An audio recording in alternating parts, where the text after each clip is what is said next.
Good to see everybody. My name is Mike Azam. I'm with the Azam Group of Remax Haven. We are a full-service real estate company.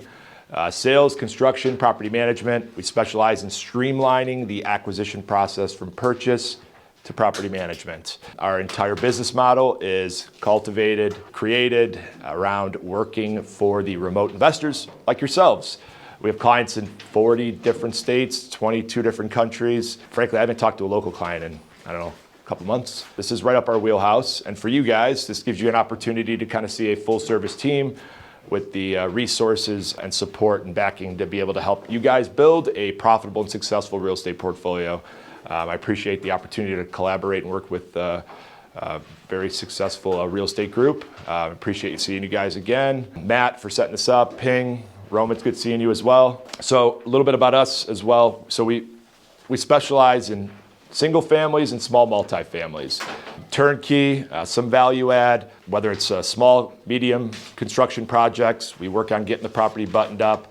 Our property management team, we've been in business for about 13 years. We manage a little over 2,400 doors. I'd say mostly the typical demographics right around like that B to C class neighborhood. For the most part, what you guys will see today are projects that we've either renovated or need renovations. Single family turnkey, we got a duplex that's relatively turnkey. And I wanna show you guys, I wanted you guys to have the opportunity to see something that needed a little bit of buttoning up as well. So we have a duplex as well that needs a little bit of value add. If we have time, we'll stop by a 6-unit apartment. The 2 buildings that we had last time, sold guys, sorry. But we have a 6-unit we'll stop by. We have 1 unit vacant there. And then we do have a 4-plex, but it's fully occupied. And I think it's gonna be tough to get in and out of there, to be honest with you. There's not really a great egress. So I think we have a lot on the plate. I'm sure you guys are excited to get started looking at some inventory. Questions along the way, don't hesitate to reach out. So we have guys from our sales team, Ryan, Jovan, Catherine, and then Chris in the corner. From our property management team, we have Jessie. She can also answer any property management questions. Any management questions you can also ask me. You can ask any of us on the sales side. We have a firm understanding, a pretty good understanding of processes, typical overview, and kind of what is entailed with our property management team and the day-to-day. We'll start at one of the turnkey duplexes and we'll kind of make our way back. We'll end up here. For you guys, as I mentioned, the information sheet will give you guys an opportunity to kind of see some exclusive off-market deals, on-market deals, and potentially build some rapport moving forward. Yeah, so I mean, like you mentioned, most of our investors are out of state or out of country, so we make it pretty hands-off for investors. It's honestly kind of easier that way so that we can just go in and do our professional work. So yeah, we're a full-service property management company.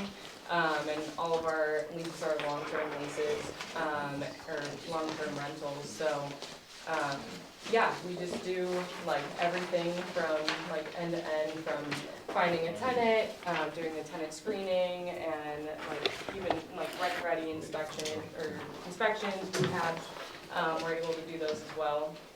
And then even once we place a tenant, doing like the rent collection, distribution, we're the ones handling all of that, like up until, like we can even go as far as like managing eviction, we attend court for you, that kind of thing. We have a pretty extensive screening process, so hopefully it wouldn't even come to that, but if we did have to do that, we would even be able to go as far as that. To also kind of touch on that, I mean, for how hands-off can you be on the investor side? I mean, we have investors that we haven't chatted with in a couple years. Obviously, it's going to be property predicated, depending on how involved we need to be with the specific owner, with the specific investor. If there's repairs that need some approval or need some attention. But for the most part, it's pretty hands-off, and we kind of like it that way as well. The management system allows for a level of transparency that you're able to kind of see a pretty good overview of your portfolio, the comings and goings, accounts receivable, maintenance, ledgers, documents, without ever having to get too, involved with management. You'll have all of that pretty much at your fingertips. Yeah, you get access to an online portal, and that's where like all of that information will be held. And so you have access to that 24/7. So. How common is sub 2 Not very common. No, Pace Morby ruined my life. Oh, yeah, no, yeah. Yeah. I get a lot of those. Probably about 40 or 50 inquiries every house we list. Why is it like that? That's just the new fad. Yeah. That's it. Yeah. With inventory still being relatively low and with demand still being high, and we're in a market that is extremely attractive right now because of price points. We're one of the last non-tertiary markets that actually, has cash flow. With the demand like that, with a competitive market like that, there's no reason to sub two. Sellers really don't have a reason to. I hear, well, rates are high. It still makes sense. Properties are still moving. So you're getting a situation where there's not really a need for it, and a bunch of sub two minions kind of forcing their way in here. That opportunity really hasn't been needed yet. Maybe we're a couple years away from that as inventory still stays, moving, but we're probably past that at this point. How about cash back on close? Is that frequent at all? Cash back at close, Yeah. in terms of, So if you did like instead of negotiating down to 140, we'll do 160, but 20K back to the buyer on closing. so the problem with that is I don't know how that'd get underwritten in a deal. Yeah, some lenders are more okay with it than others, but it's almost like another way of them doing like a purchase plus improvements. We are creative in certain ways with repairs being escrowed out from the seller, and the way we handle it, lenders are weird about money touching hands with the buyer. They don't want money exchanging hands. So what'll happen is if we're managing the property and we can get repair estimates and invoices, at times we've escrowed it out of seller proceeds and have it come back to the management company, held in escrow for repairs that way. We try to avoid huge amounts just to not raise any red flags. Yeah. And because it's never touching the buyer's hands, it has worked itself out in that way. That would be the only way I've ever had it work. I've never had a lender okay with it. So having it on a HUD, having an underwriter kind of review it, at that point it's probably going to be moot.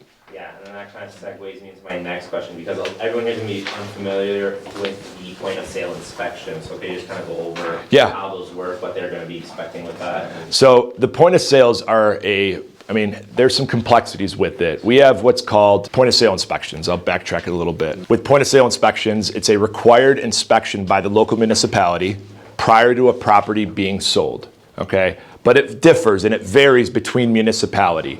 They all have their own requirements, codes, ordinances. Some will be a little more invasive than others, exterior. Some will be both interior and exterior.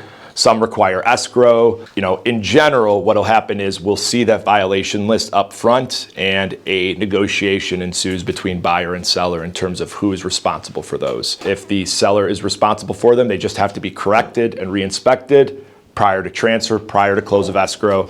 If a buyer is to assume them, no big deal. We just get repair estimates situated, and post-closing, we get in and we take care and handle the repairs. So it just adds a little bit of red tape, but nothing that we can't typically overcome. And don't be alarmed if you see a property and we don't have the point of sale, and the property may be 70, 80% below market value. We would go out and we would kind of be proactive to see what could potentially be on the point of sale based on our experience. And then in some cases, you may make an offer on the property without ever even seeing a point of sale.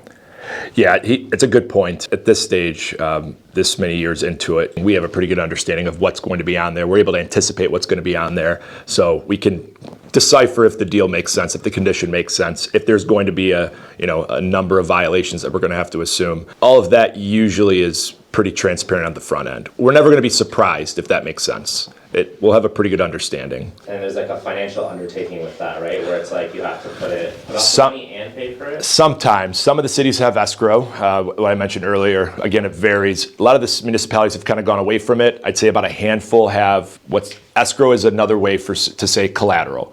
As Roman mentioned, you kind of have to put money up front. So let's just say there's $10,000 in repairs. You as the investor have to actually have $10,000 held with title in escrow as collateral. Once the repairs are completed, the property is re-inspected, then at that point the city will issue a release of escrow, release of collateral, and you get your money back. But you cannot touch that money to actually do the repairs. So to Roman's point, yes, you need to have escrow set aside and then still have capital for the repair specifically.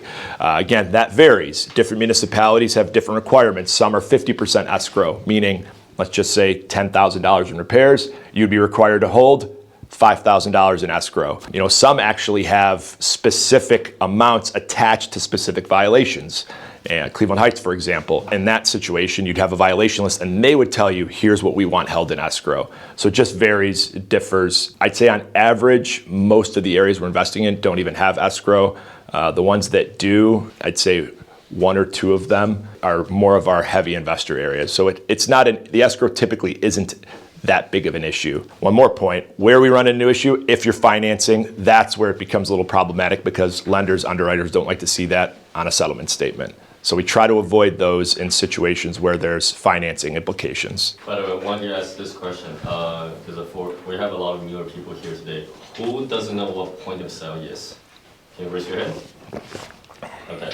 Can we quickly explain that? Because that was my... That's pretty much what we were just... No, I'm talking about like I guess, what does that actually mean, like in our own term, in our market? Yeah, and ours is pretty much just like, I think it's mostly front-end cosmetic, but it's an inspection the city does to see like what's up to par. So to make sure when the real estate is, you know, switching hands, that it's up to their code, it's up to their standards, and any violations have to be fixed within usually 6 months, right? And then you start barring fines. Yeah, 90 days to 180 days is the general rule of thumb. And then after you get it completed, you call the city back out to re-inspect all of those violations that they found. Those violations are, you know, detriments to property value, health and safety issues, you know, peeling paint, you know, really cracked driveway blocks, masonry that needs to be buttoned up, overgrown landscaping, things like that, things that you probably would notice anyway. Most of the cities don't go into the structure anymore, but we do have a couple where they'll go inside and do their inspection. And in those situations, again, health and safety, peeling paint, smoke detectors, you know, leaky faucets, outlets, things like that, that otherwise you probably should get buttoned up anyway, right? Yeah. And in terms of budgetary allowances, you keep that money in and then you have to still front the money to do the repairs. Then Correct. It goes back to you. Correct. Yes. After you get the repairs completed and it re-inspected, the city will release send you a release of escrow. So you can't actually touch that money. You still need the capital separate to handle the repairs. But again, not every city has escrow. A small handful of them do, and only a couple that we actually work in that makes sense from an investor standpoint. But isn't it coming to a lot of markets, or it's coming to Cleveland proper at least? There are talks that it may come to Cleveland proper. When I say Cleveland, in this situation, I'm talking about Cleveland proper, because the greater Cleveland metropolitan area, a lot of them differ again. But Cleveland itself is relatively slow. We don't know really when that's going to happen. And even when they do roll it out, I think it's going to be a year or two before they really understand how to handle the process. I don't even think they have the manpower to get out and inspect all of these properties.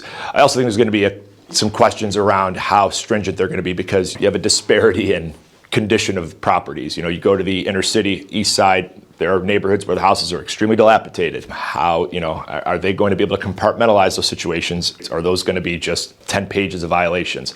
Again, those are some of the complexities that we don't know yet how they're going to handle it. With Cleveland right now, there's a lead ordinance. So you go through, you do a lead clearance. It's called lead safe. You want to obtain a lead safe certificate. Those aspects with that, you know, you just want to make sure that there's certain updates with the home. Windows don't have peeling paint. We typically are encouraging vinyl windows. There's no peeling paint on the outside. We're trying to avoid wood siding. You want to have the landscaping around the home buttoned up. You can't have any exposed dirt. And then obviously no peeling paint around the house. It's very easy to circumvent, very easy to get through.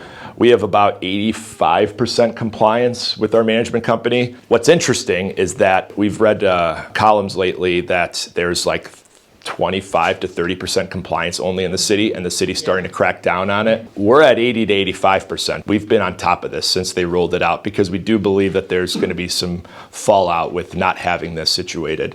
And they've already started with fallout in terms of not being able to actually evict your tenant. I think if you don't have the lead clearance done.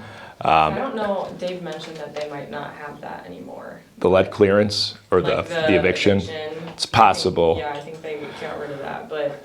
Well, they were talking about a lawsuit with it potentially. So that's where the fallout starts, and that's why a lot of people kind of held tight with it. They're putting roadblocks up for not being compliant with it, basically. Long story short, after closing, you want to just make sure that you have the overall structure up on the outside buttoned up. And then our management team gets in there. We get our lead safe inspector in there. We run a report quickly and we send it off for certificate, and you're good to go for 2 years. And these are things that the sales team will do a really good job, because this is a lot of information to take in on the first go around. Yeah. So your first deal, you'll most likely ask all of these questions again, and we do a really good job of explaining each step based on if you're in Cleveland proper or if you're in a suburb with a point of sale and or escrow. I was going to leave the point of sale out, but Roman wanted to bring it in. I figured it was a lot to. Mention like the point of sale, is there additional, investigations by, if you're doing Section 8? There's an inspection prior to placing the tenant. It's not very invasive. You should have a general idea if your property meets Section 8 standards. It's rare that we go into a situation, place a Section 8 tenant, and they come back with a 3-page violation list. It means you didn't do your due diligence up front or really just had no idea. If you're looking at certain things with the property in the interior, and you generally have a good idea of what they're looking for, which are, for the most part, HUD standard requirements, peeling paint, place buttoned up, smoke detectors, overall clean and well put together unit. Section 8's inspection will come back with maybe a couple items here and there. It's nothing that's too extreme for the most part. So based on our experience, almost always, pretty much like you just said, we're gonna tackle a lot of those items that are already on there, just with the rent-ready estimate if it's vacant.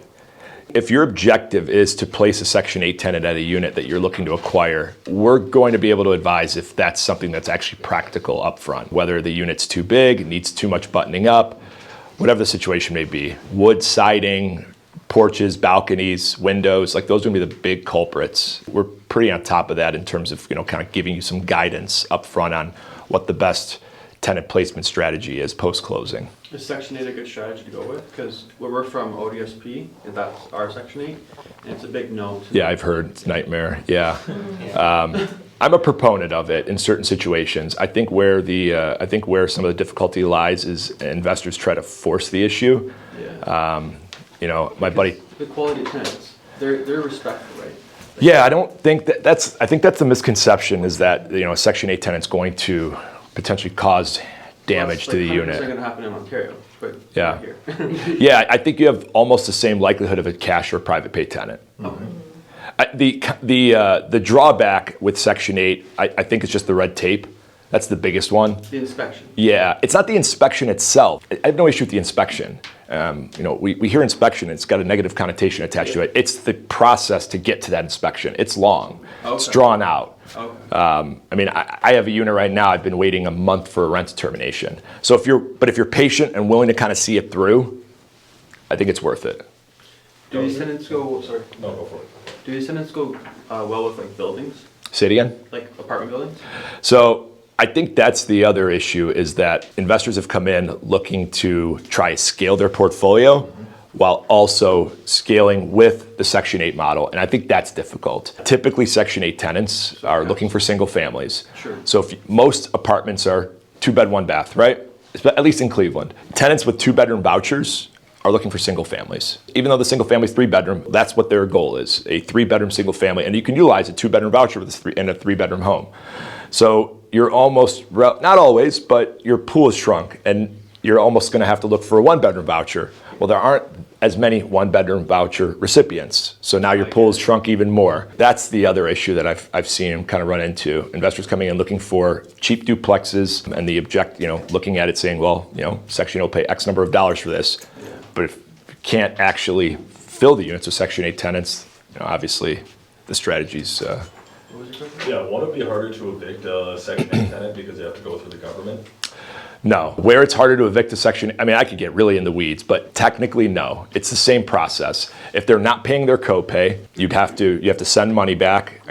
All right, I'm gonna preface this. I can't give legal advice, I'm not an attorney, but you send the money back, you file an eviction just like any other tenant. Where there's potential issues is if there's failed inspections, then the court will side with the tenant. If it's in Cleveland proper, could it take an extra month? Sure.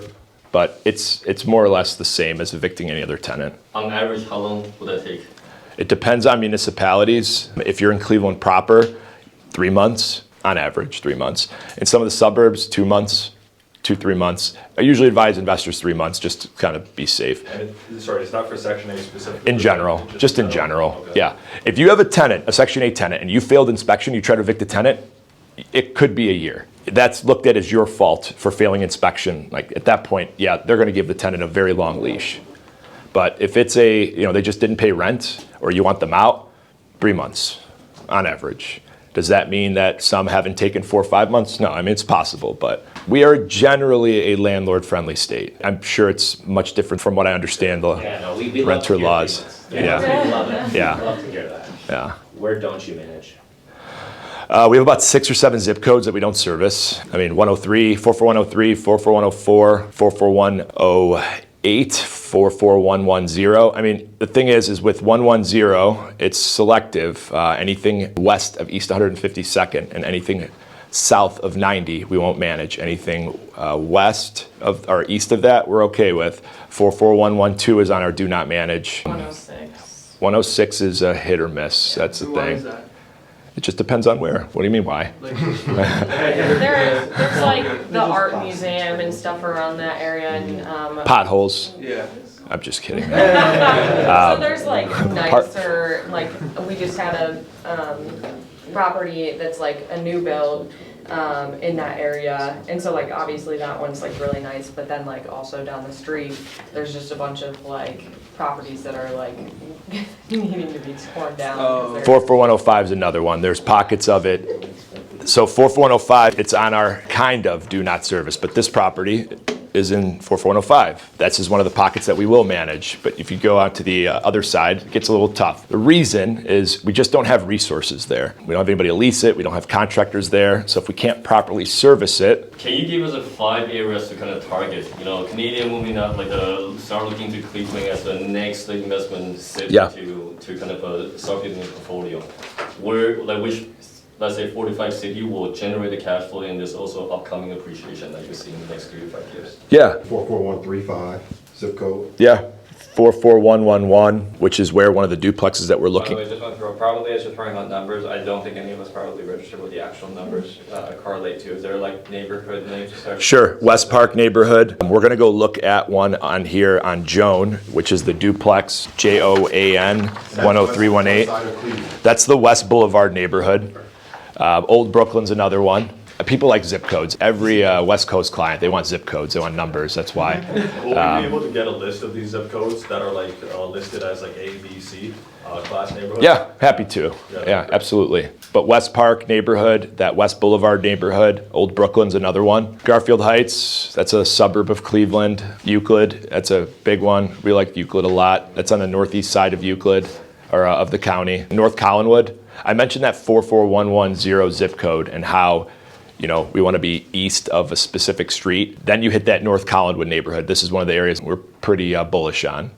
So I'd say, I mean, there's 4 or 5 to look at. I'd say expansive around the county. I mean, we won't leave a single pocket unturned. We're flexible. Most of the county, we're even now trickling into the surrounding counties. So if there's a neighborhood that you guys are interested in and want to get some like perspective on it, additional perspective, we'll have some general intimacy with it. We'll know whether it works or not. You talk to agents in other markets where it's tough to navigate around and they might not have experience in certain parts of the city. That's not us. Like we know this entire county like the back of our hand. Name a street and I'll tell you where it is. So we can give you an understanding of whether that neighborhood's going to be a good investment opportunity, whether there's properties in that neighborhood that are going to be successful investment ventures. But those are the 5 that, if you, as a new investor, I'd probably start with. So I've been looking into seller finance and sub 2, so I just have a question. Well, how would it not be beneficial if a seller is facing foreclosure to do sub 2 if the property is not selling? And like, I'm assuming that the agent's commissions are paid. Usually you got cash buyers coming in. If the cash buyer does not come in and they're still facing foreclosure? I mean, sure, yeah, there might be those opportunities. We do direct acquisition. Okay. And in those foreclosure situations, we buy them, cash. Cash, yeah. Like he said, sub 2 it's a great concept, Yeah. but our market, he legitimately is on point when he says there's literally probably a cash buyer that's gonna come in. You're talking about low price points here. So there's institutional buyers that we work with that come in and buy these properties that are in foreclosures, and we'll turn around, we list them for them because, I mean, they'll buy 5, 10 a month. And of those situations, you know, several of those institutional buyers, and then there's number of investors around the market. I'm one of them. We're one of the biggest investment teams in the area. It's getting to that situation where it's close to foreclosure or at the brink of foreclosure, we're buying it. So you're battling cash offers. Now, it makes sense, I think, a little bit more in a market where it's tough to get that sort of capital quickly. You're talking about $100,000, $150,000 houses. You have easier access for that sort of capital. Wouldn't the seller think that it might be advantageous to have their, like, because when you're doing cash offers, you're usually buying it for under retail, correct? So would it be advantageous to? They're in foreclosure. They just want, at that point, being done with it is their ultimate goal, probably. Structuring or deferring out payments, finding creative way to offset capital gains. It's not really the main prerogative for those sellers. They're in foreclosure, they're in financial disarray. Getting out from underneath them usually makes sense. And typically in those situations, they're still going to get a payday as well. Yeah. And here's the other thing too, if you're in foreclosure, I mean, and it does hit the auction, you're still probably looking with where market values are today's, where today in today's real estate market, they're probably still going to see a little bit of a delta between what the house auctioned off at and what they're going to end up getting. I've seen that happen a few times. Here in our market, it's not advantageous. I haven't seen it. And on the flip side of that, even if it's not in foreclosure, and you got a seller that has a property that's just been sitting and sitting and sitting, a lot of the times, they still would rather take a quick cash offer than even a sub-2 deal that's over $30,000 over this price. Do you know where I see sub-2 deals work? Honestly, rough neighborhoods, rough houses, where they couldn't sell it. And sure, at that point, if you want to put down, 10 grand and structure payments, and sure, but just give them a hot potato at that point. It'll be right back in their hands at some point anyway. We've had situations recently where, we've told seller, you can get X number of dollars in the market. And we pushed the seller. We're doing one right now. We pushed her to list it, pushed her. Like, you can get X number of dollars. It was probably a $30,000, $40,000 difference. She wanted a cash offer. Didn't matter. Like, it's wild. I mean, we were fully transparent with her. We have to be. And she said, no, I want to sell. It was an older lady, didn't want to deal with showings, was just done, was ready to move. I said, okay. We didn't send her a sub-2. She wanted a cash offer. She was specific about her expectation. We came and we bought it. We close next week. Those situations are pretty common. It's just because our values are so low, Yeah. it's affordable. Yeah. You know what I mean? So it's really hard to do, something like that, especially in the zip codes that we operate in. Which Yeah. is high demand, very high demand. So I guess a question around like your team acquires for its own portfolio itself. So as let's say you become clients, is there any competition between my buy box versus your? Let's say there is. That's a great question. Yeah. I love this question. Yeah. Let's say there is. Yeah. Okay? So I'm asking, so how- You're going to have the same competition with me whether you were working with X agent or with us. Here's the difference. You're actually going to see inventory with us because we have inventory. We have 45 off-market deals that nobody else in the city has, that we do. We have agents that want to come onto our team because they want access to deal flow and acquisition and inventory that nobody else has. So one of those could I end up buying without ever getting to the list? Absolutely. That definitely could happen, but it doesn't take away from the value that you're still going to see, that the clients see. There's a reason why we manage 2,400 doors. There's a reason why we're involved in 400 to 500 transactions a year. There's a reason why we have investors here outside of Canada. There's a reason why 40 different states, clients coming in every week buying properties. There's a reason why we have 90 deals in escrow. It's because we're still finding those deals. Competition amongst, just generalizing here, amongst you and I, it's not a conflict. There's deals that we're always going to find. There's deals that we're always going to take down, and then there's still going to be inventory for investors like yourselves. And it's not gonna be a common thing. You're not gonna, every month, you're not gonna be competing. Most of the time, you'll get the deal, if I'm being transparent. Most of the time, you'll get the deal. Yeah, and I can't buy everything either. I wish, but I can't. And we take those deals. That's how our investors get value add deals. I have clients that I partner with on deals. I got a 15 unit right now that I'm doing with the client. Can I share the story? Yeah. About the one deal, Which one? the most profitable one? Sure. So one of his most profitable flips actually was on the market, not on the market, but it was off market, available to our investors for months. His most profitable flip. So it's not like he's looking to like, we're looking to like get a deal over you. His most profitable flip was available for months. Yeah, this just happened. We put it out. It was an off-market deal. We were direct seller. We sent it out. months. We sent it out. It's about 160, and about 3 days before expiration of the contract, I had to do something with it. We tried a price reduction, but at this point we were bare bones. We were pretty much at offer price. So instead of just letting it go, I said, all right, I'll just buy it. And also too, you know why? We send it out and then a lot of the time it doesn't really look good on paper. Yeah. You know what I mean? The value was there, but on paper, they put it through a spreadsheet. It didn't So- really look good. And So I closed on it, and I put about 40 in it, and I closed a month ago, and I made $110,000. It was available. So like this is the competition part. It was available. Yep. I have a video coming out on it soon where I kind of poke fun at everybody for not taking it down. Yeah. So you purchased it for 160, you put 40 in, you were in for 200, you sold it for 310? Yeah. In that neighborhood, it commanded that price? It was a nice house. It was a very unique house. That's why I took it down. I looked at it a couple different ways, and it was clear that there was some unique updates about it. Yeah. and we sent that house out. Those are not prevalent. Like my point though is his point is that deal was available to his competition question. Like that deal was available. It was available for 30 days to everybody. And then after I realized nobody wanted it, I just took the scraps. It's good to know that those types of flips are still available They're- in the market. That was a very unique deal. That's why I didn't want to say this. That's why I didn't want to bring it up. I'm only saying it for the competition part. Yeah. I'm only saying Those it are for very the rare. competition Those are part. very rare. Strictly. If I was making 100,000 on a flip, I wouldn't be in this room right now, probably. What's the forced appreciation on standard flips for most of your clients? Are they looking for like 20, 30 on a flip, or like, okay, like what's Flip market's tough. We're not really in the flip market with clients. We think it's tough to capture, and there's a lot of complexities when doing flips. But on like the burrs and stuff, I usually advise clients to anticipate leaving about 15-20% left in the deal. Not total, but 15-20% of your capital left in the deal, which is a pretty good number. I mean, we're not talking big numbers here. So you might have, what, 7, 8, 10K left in the deal at most. That's typical.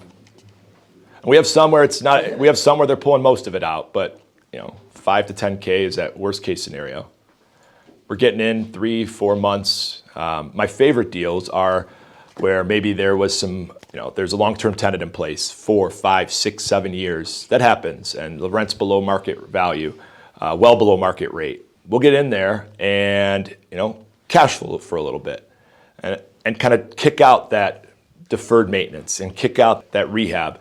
8, 9, 10, sometimes 2 years later, that tenant moves out. Then what? Then we rehab it, and then at that point you pull your money back out. But the best part of that is you didn't force the issue. You were able to maintain the stability, and then you captured that seasoning, that 8, 10, 12, 18-month seasoning. That's only going to help justify that back-end appraisal. Those lenders, those underwriters, those appraisers, they see that, and it's typically advantageous on that side. So, and in those situations, usually I'm seeing most of the capital taken back out. So the forced appreciation is there. That's a big part of our market. Those are the deals that we're finding that we're sending out to our clients, whether it's internal deals, whether they're deals under our management, or we're doing direct acquisition deals. We like those. Usually those are good foundational pieces to a portfolio. Great. How difficult is it to turn over tenants here? Say it again? How difficult is it to turn over tenants? Like you said, if you buy a property and you want to flip it or rehab it, right? Like, I don't know the tenant laws here. I'm just asking. So if Do you they're use actual keys, or is there like another way to do it? Like, how does it work here in this market? if they're stable, I just wouldn't encourage it. If they're stable and the rent is stable enough, I would encourage leaving them in there. If they're in a lease, you have to wait till the lease is up, and it might take 2 to 3 months. Most properties that are for sale are vacant. Out of Not 50-50. A lot of our properties are occupied, actually. Yeah. We have a lot of inventory, internal inventory that a little bit under market value, but it has a tenant in place that's stable. On closing, do you ask for vacant or that just not really? Yeah, how do you guys close it? It's like this. And sorry, I'm asking this because No. our tenant laws are different, right? So in Canada, or in Ontario rather, it automatically renews. So let's say you have a year lease, Oh, interesting. it goes Once you close on it. Right, like no, like someone could be living there for 10 years and their lease just keeps going unless they leave. So we're only increasing the rent by 2.5 every year. Right, whereas here, Every what you're saying is if I'm a tenant and I have a 1-year lease with you, when the term is done, I could be essentially kicked out, I can just leave if we don't Correct. renew? Correct. Apparently. I mean, with notice, you still have to give a notice. Right, we notice. Yes, so you give a 30-day notice. Usually at that point, you're talking about, I'd say 30 to 45 days. If sometimes they don't leave and there's an eviction, that's where the 2 to 3 months kicks in.